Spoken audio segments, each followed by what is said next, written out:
बाबासाहेब आपल्या सगळ्यांना माहिती आहे. आपण तर लहानपणापासून त्यांच्याबद्दल वाचत आलो आहे, शाळांमध्ये खूप शिकवलं गेलं त्यांच्याबद्दल, तर आपल्याला खूप माहिती आहे त्याच्याबद्दल असं मलाही वाटत होतं. पण ऑनेस्टली त्यांच्याबद्दल काहीच माहीत नाही मला. ही मला पहिली गोष्ट जाणवली ज्यावेळी मी हे पुस्तक वाचलं.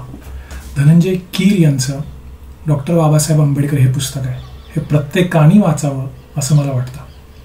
नॉर्मली असे व्हिडिओज मी करत नाही, मला राहवलं नाही हे पुस्तक वाचल्यानंतर, म्हणून मी हा व्हिडिओ करायचा ठरवला.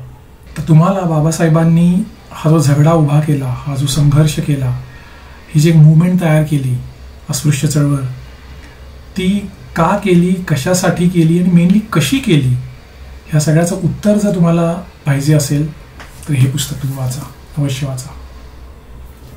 ह्या पुस्तकात खूप गोष्टी आपल्याला समजतात. मी संक्षिप्त रूपात तुम्हाला सांगायचा प्रयत्न करेन. ते म्हणजे आंबेडकरांबद्दल माहिती नसलेल्या खूप गोष्टी तुम्हाला समजतात. जसं की ते लहानपणी कसे होते, ते खरंच हुशार होते का, ते शाळेमध्ये कसे होते, ते कॉलेजमध्ये कसे होते. आपल्या सगळ्यांनी ती गोष्ट ऐकली, त्यांचे एक शिक्षक होते आंबेडकर नावाचे, ज्याने त्यांना नाव दिलं. ते शिक्षक नेमके कोण होते, ते खरंच त्यांच्यावर प्रेम करत होते का, त्यांचे प्रिय शिक्षक कोण होते, हे सगळं आपल्याला ह्या पुस्तकातून वाचायला मिळतं त्यांच्या बालपणाबद्दल. पुढे जाऊन अस्पृश्यपणामुळे त्यांना जे जीवघेणे अपमान सहन करावे लागले, ते अपमान किती भयंकर होते, आणि त्या सगळ्या अपमानाचं संचित म्हणजे बाबासाहेबांचं महापुरुष होणं आणि हा संघर्ष उभा करणं. हे कसं झालं सगळं हे या पुस्तकातून आपल्याला पूर्ण पटल आपल्यासमोर उभा राहतो. त्याच्यानंतर त्यांनी USA प्लस इंग्लंड, म्हणजे US ला गेले, त्याच्यात इंग्लंडला लंडन स्कूल ऑफ इकॉनॉमिक्समध्ये गेले. ते ह्या सगळ्यासाठी जो खर्च येणार होता पैशाचा, तो खर्च त्यांनी कसा उभा केला. लाईक इंदोरचे राजे आपले सयाजीराव गायकवाड, कोल्हापूरचे शाहू महाराज यांनी त्यांना कशा पद्धतीने मदत केली, हे सगळे आपल्याला ह्या पुस्तकातून दिसतं. या पुस्तकात एक चॅप्टर आहे की बाबासाहेबांनी खडतर परिस्थितीमध्ये, खडतर म्हणणं सुद्धा खूप छोटा शब्द आहे ॲक्च्युली, कुठल्या परिस्थितीमध्ये लंडनमध्ये अभ्यास केला. अक्षरशः ब्रेडचे काही तुकडे, संध्याकाळी झोपताना दूध आणि एका गुजराती मित्रानं दिलेले काही पापड, हे खाऊन बाबासाहेबांनी 4 वर्षाचा कोर्स 2 वर्षात संपवला. आणि ज्या पद्धतीनं त्यांनी अभ्यास केला, म्हणजे मला अक्षरशः हा चॅप्टर वाचल्यानंतर असं वाटलं की यातला 1% खूप जास्त आहे, 0.0% सुद्धा जर मी यातला अभ्यास करू शकलो तरी माझ्या आयुष्याचं सोनं होईल. आणि प्रत्येकाने हा चॅप्टर वाचावा. आणि तुम्ही जर स्टुडंट असाल किंवा तुम्ही जर IT प्रोफेशनल असाल तर तुम्ही नक्की हा चॅप्टर वाचा, की अभ्यास कसा करावा, कशा पद्धतीनं करावा आणि का करावा, आणि खरा संघर्ष काय तो तुम्हाला याच्यातून समजेल. पुढे जाऊन आपल्याला हे समजतं की म्हणजे मला तर बाबासाहेब वेगळे माहिती होते. माझं इम्प्रेशन असं होतं की ते महापुरुष आहेत आणि सिद्धहस्त आहेत, कोणत्याही गोष्टीला हात घालतील तर ती गोष्ट ते तडीस नेतील आणि यश मिळवतील. मी इतकं सोपं असेल त्यांच्यासाठी असं मला वाटत होतं, पण तसं नाही आहे. म्हणजे बाबासाहेबांना सुद्धा निराशा येऊ शकते हे मला ह्या पुस्तकातून समजलं. तर बाबासाहेबांना खूप वेळा बाबासाहेब निराश झाले, मग त्या निराशेतून तू कसे बाहेर आले, हे सगळं आपल्याला ह्या पुस्तकामध्ये वाचायला मिळेल. पुढे जाऊन बाबासाहेबांचा काळ म्हणजे प्री इंडिपेंडन्स आणि पोस्ट इंडिपेंडन्स हे दोन्ही काळ आहेत. तर ह्याच्यामध्ये जे आपले फ्रीडम फायटर्स होऊन गेले त्या सगळ्यांची बाबासाहेबांचा झगडा होता जवळपास. म्हणजे खरं सांगायचं तर Babasaheb versus Gandhiji, Babasaheb versus Savarkar, Babasaheb versus Tilak, हे सगळा झगडा आपल्याला ह्याच्यामध्ये दिसायला मिळतो. तो पूर्ण पटल आपल्यासमोर उभा राहतो. गोलमेज परिषदेमध्ये बाबासाहेबांचं आणि गांधीजींचं कसं कडाक्याचं भांडण झालं, त्याच्यानंतर गांधीजी किती मुस्लिम धार्जिणे झालेले इथंपर्यंत आपल्याला बघायला मिळतं.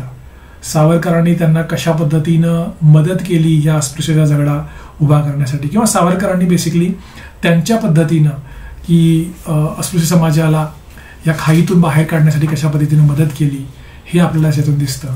टिळक जेवढे मोठे राजकारणी, जेवढे मोठे देशभक्त आणि महान नेते होते, तेवढेच ते जुन्या रूढी आणि परंपरांना चिटकून बसणारे होते हेही आपल्याला समजतं. हे माझ्यासाठी नवीन होतं खरं सांगायचं तर.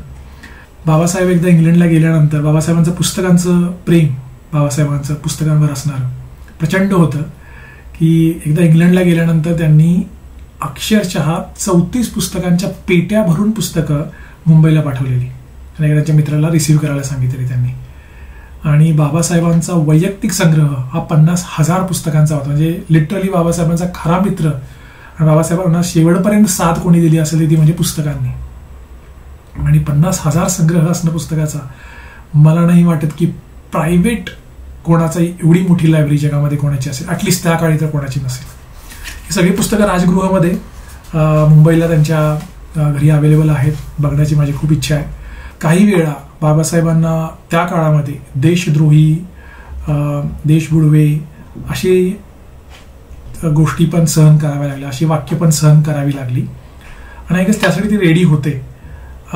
कारण भारत स्वतंत्र झाल्यानंतर, भारत तर स्वतंत्र होईल, पण भारत स्वतंत्र झाल्यानंतर अस्पृश्य लोक, माझा समाज तरी ह्या गुलामगिरीतून बाहेर येईल का, याची गॅरंटी काय, आमचं स्वातंत्र्याचं काय. तर बाबासाहेब खूप देशप्रेमी होते, पण त्यांची पहिली प्रायोरिटी ही नेहमी आपल्या अस्पृश्य समाजाला या नरकेतून बाहेर काढणं हीच राहिली. आणि आय गेस त्यामुळेच कधी कधी त्यांच्यावरती असा आरोप केला जातो किंवा इंग्रजांच्याकडून जेवढ्या फॅसिलिटीज पदरामध्ये आपल्या समाजासाठी पाडून घेता येतील तेवढ्या त्यांनी घेण्याचा प्रयत्न केला, हे दिसतं याच्यातून. आणि आय गेस ते बरोबर पण होतं त्या काळामध्ये.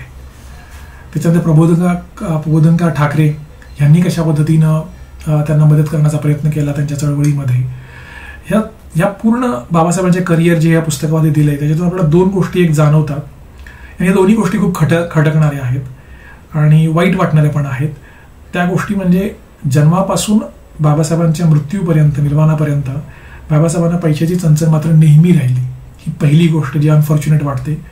दुसरी अनफॉर्च्युनेट गोष्ट की आय गेस ही प्रत्येक महापुरुषाच्या बाबतीतच घडते. महापुरुष मोठे होतात आणि ते समाजाचे होतात, त्यांच्या स्वतःच्या घरच्यांच्या ते कितपत राहतात हे खरंच खूप कमी मिळतं घरच्यांना त्यांचा वेळ. आणि आय बाबासाहेबांच्या बाबतीत पण तेच झालं. आपल्या मुलाचं संगोपन आणि शिक्षणाकडे त्यांना तेवढं लक्ष देता आलं नाही, तेवढा वेळ त्यांना देता आला नाही, का तर ते बाकीचे जे हा जो चळवळ त्यांनी उभा केलेली त्यामुळे. हे एक कुठंतरी अनफॉर्च्युनेट वाटतं. आणि एक म्हणजे बाबासाहेबांनी हिंदू धर्माचा त्याग, म्हणजे आज बाबासाहेब जन्माला आले आणि त्यांनी लगेच डिसाईड केलं की मी हिंदू धर्माचा त्याग करणार आहे, हे असं काही लगेच नाही झालेलं. खूप विचार, अभ्यास, चळवळ केल्यानंतर कित्येक वर्षानंतर ते ह्या निर्णयापर्यंत पोहोचले. तो पूर्ण निर्णयापर्यंत की मला हिंदू धर्माचा त्याग करायचा आहे, तिथपर्यंत ते कसे पोहोचले हा पूर्ण काळ आपल्यासमोर या पुस्तकामध्ये उभा राहतो. आणि तो खरंच वाचनीय आहे. आणि ज्यावेळी ते डिसिजन घेतात की मी हिंदू धर्माचा त्याग करणार आहे, तर त्यांच्यासमोर बौद्ध, पारशी, मुस्लिम, शीख, ख्रिश्चन हे सगळे धर्म उभे होते. इनफॅक्ट त्यातल्या त्यात खरे त्यांच्या म्हणजे ज्यांच्यामध्ये मनामध्ये उकळ्या फुटवत होते म्हणजे मुस्लिम धर्मीय आणि ख्रिश्चन धर्मीय. ह्या दोघांनी दिसत होतं की त्या काळामध्ये 6 कोटी अस्पृश्य लोक होते. ह्या दोघांनाही त्याही वाटत होतं की बाबासाहेब जर आपल्याकडे आले तर तो येणारा 6 कोटीचा जो काउंट आहे तो काउंट त्यांना खूप खुणावत होता. बाबासाहेबांनी मुस्लिम धर्म स्वीकारला नाही, ह्याचं त्यांनी सविस्तरपणे ह्याच्यामध्ये लिहिलेलं आहे.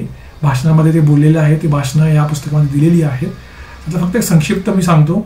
त्याच्यामध्ये बाबासाहेबांनी एका असं म्हणलंय की ज्यांच्या धार्मिक भावना आणि व्यवहार यात हात घालणे अत्यंत धोक्याचे आहे, असा जर कुठला समाज असेल तर तो म्हणजे मुसलमान होय. या कारणामुळे बाबासाहेबांनी मुस्लिम धर्म स्वीकारला नाही.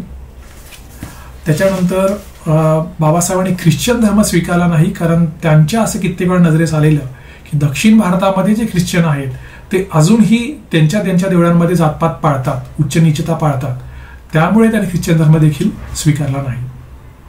राजकीय दृष्ट्या जर बाबासाहेब कोणाविरुद्ध लढले असतील तर ते काँग्रेस विरुद्ध त्यांच्या काळामध्ये. आणि काँग्रेसनी दरवेळी साम दाम दंड भेद वापरून राजकीय दृष्ट्या बाबासाहेबांना हरवण्याचा इलेक्शनमध्ये खूप प्रयत्न केला. त्यामुळे आणि कित्येक वेळा ते यशस्वी पण झाले त्या गोष्टींमध्ये. त्यामुळे या गोष्टीचंही खूप ॲक्च्युली हसू येतं जेव्हा आजची काँग्रेस बाबासाहेबांचे फोटो हातामध्ये घेते आणि संविधान वाचवा या पद्धतीच्या घोषणा देत मोर्चे काढते. त्या गोष्टीचंही खूप वाईट वाटतं. खरं तर हे आयरनी आहे एक प्रकारची. दुसरी गोष्ट, हे पुस्तक वाचताना एक गोष्ट जाणवते म्हणजे हिस्ट्री रिपीट इटसेल्फ. तर आजकाल आपण सगळेजण हे म्हणतो की ॲटलिस्ट महाराष्ट्रामध्ये तरी आपण म्हणतो की BJP हा भटजी आणि शेटजींचा पक्ष आहे किंवा झालाय किंवा होता. ते सेम कंप्लेंट बाबासाहेब त्यांच्या काळामध्ये काँग्रेसच्या बाबतीत करत होते की काँग्रेस हा फक्त शेटजी आणि भटजींचा पक्ष आहे. दुसरी ती कंप्लेंट करत होते जे आज आपण सुद्धा करतो, ती म्हणजे बीजेपी च्या हातामध्ये पूर्ण मीडिया आहे, ज्याला आपण मोदी मीडिया, गोदी मीडिया पण म्हणतो. सिमिलरली बाबासाहेब त्या काळामध्ये हे कंप्लेंट करत होते की पूर्ण मीडिया जो आहे, म्हणजे त्या काळी न्यूजपेपर्स मोस्टली, हे पूर्णपणे काँग्रेस कंट्रोल करत आहे. तर हे वाचताना कुठेतरी असं जाणवतं की हिस्ट्री रिपीट इटसेल्फ. पुढं एका ठिकाणी ते सांगतात संक्षिप्तपणे की शूद्र नेमके कोण होते. तर त्यासाठी त्यांचं शूद्र कोण होतं हे पुस्तक मी वाचेन, त्याच्यानंतर याच्याबद्दल कदाचित एखादी कमेंट पास करू शकेन. पण जे या पुस्तकामध्ये आलंय संक्षिप्त रूपामध्ये, त्यात त्यांनी असं म्हणलंय की महार हे कधी काळी क्षत्रियच होते, हा क्षत्रिय लोक आहेत. यांचा ब्राह्मणांशी झगडा झाला. या झगड्याचं परिवर्तन असं झालं की ब्राह्मणांनी मौजीबंधन गोष्ट करण्यासाठी महारांना नकार दिला आणि त्याच्यामुळे चौथा वर्ण निर्माण झाला आणि तो म्हणजे शूद्र. आणि एक गोष्ट या पुस्तकातून मेनली कळते ती म्हणजे माझी जी जनरेशन आहे किंवा माझ्या नंतर आलेली जी जनरेशन आहे, यांना एक जिनियन प्रश्न पडतो ना, जातीवादी प्रश्न नाहीये, की बाबासाहेब हे घटना समितीचे अध्यक्ष होते, तर संविधान लिहिण्याचं पूर्ण श्रेय, म्हणजे त्याच्यामध्ये काही अदर मेंबर सुद्धा होते, तर मग घटना लिहिण्याचं पूर्ण श्रेय बाबासाहेबांना का मिळतं, हा एक जिनियन प्रश्न आहे आणि लोकांना तो समजून घेण्याचा असतो.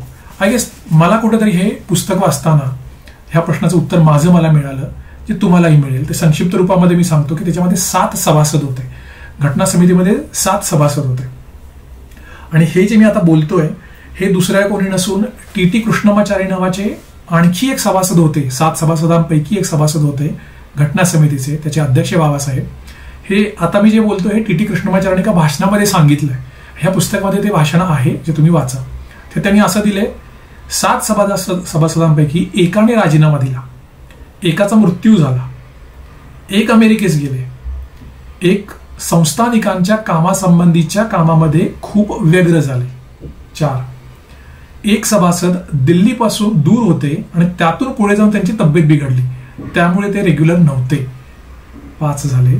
7 पैकी 5 सभासद तर इथेच नव्हते, असून नसल्यासारखे आहे. 6वे राहिले टी कृष्णमाचारी आणि ते पुढे म्हणतात की घटना समितीचे अध्यक्ष म्हणून त्यामुळे सगळी जबाबदारी बाबासाहेबांच्या खांद्यावरच येऊन पडली आणि अशा पद्धतीने बाबासाहेबांनी प्रचंड कष्ट करून घटना लिहिली. तर मला जे उत्तर मिळालं त्याच्यामध्ये मी खूप सॅटिस्फाईड आहे की बाबासाहेबांनाच घटना लिहिल्याचं क्रेडिट का दिलं जातं, जे योग्य आहे. पुढे जाऊन आपल्याला हेही लक्षात येतं शेवटी या पुस्तकाच्या की जरी तुम्ही महापुरुष असला तरी सांसारिक आयुष्यातली जी काही सुखदुःख आहेत, भोग आहेत, ते कोणालाच चुकलेले नाहीत. इव्हन तुम्ही महापुरुष असलात सुद्धा तरी सुद्धा बाबासाहेबांनाही ते सांसारिक सुख, दुःख आणि सुख दोन्ही भोगावी लागली, त्यातून त्यांचीही सुटका नाही झाली. आणि त्याच्यानंतर वयानुसार येणारे शारीरिक व्याधी यांनीही त्यांना खूप त्रास झाला. आय गेस त्यांना स्पायनल कॉर्डच्या रिलेटेड कोणता तरी आजार होता, त्यामुळे त्यांच्या पायांना दिवस रात्र कळा येत, चालणं मुश्किल हो झालेलं, शेवटी दृष्टी पण थोडीशी कमजोर झालेली. तर त्यांना खूप त्रास झाला या सगळ्या गोष्टीचा.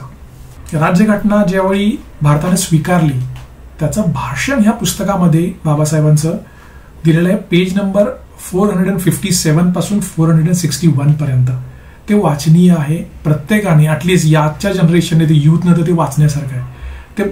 ते भाषण ॲक्च्युली तुम्हाला सांगेल की ॲक्च्युली लोकशाही कशी अपेक्षित आहे आणि बाबासाहेबांनी जेव्हा घटना लिहिली ती कशी अपेक्षित होती, खरी लोकशाही काय असते हे आपल्याला त्या पेजेसमधून समजेल. प्रत्येकाने ते वाचण्यासारखं आहे. शेवटी जाता जाता एकच म्हणेन की राज्यघटना स्वीकार जेव्हा बाबासाहेब आंबेडकर भाषण करत होते तेव्हा ते म्हणालेले राज्यघटना चांगली का वाईट हे जी लिहिली आहे त्याच्यावर नाहीये, हे शेवटी राज्यकर्ते ते कशा पद्धतीनं वापरतात आणि कशा पद्धतीने ती राबवतात याच्यावर जास्त अवलंबून आहे. तर एक प्रचंड आवडलेलं पुस्तक, मला राहवलं नाही ॲक्च्युली हा व्हिडिओ करण्यापासून. प्रत्येकाने स्पेशली जो यूथ आहे त्या सगळ्यांनी, तरुणांनी, ह्या सगळ्यांनी हे पुस्तक वाचावं. अमेझिंग पुस्तक आहे आणि हे पुस्तक वाचल्यानंतर शूद्र कोण होते हे दुसरं पुस्तक बाबासाहेबांचं वाचावं. थँक्यू.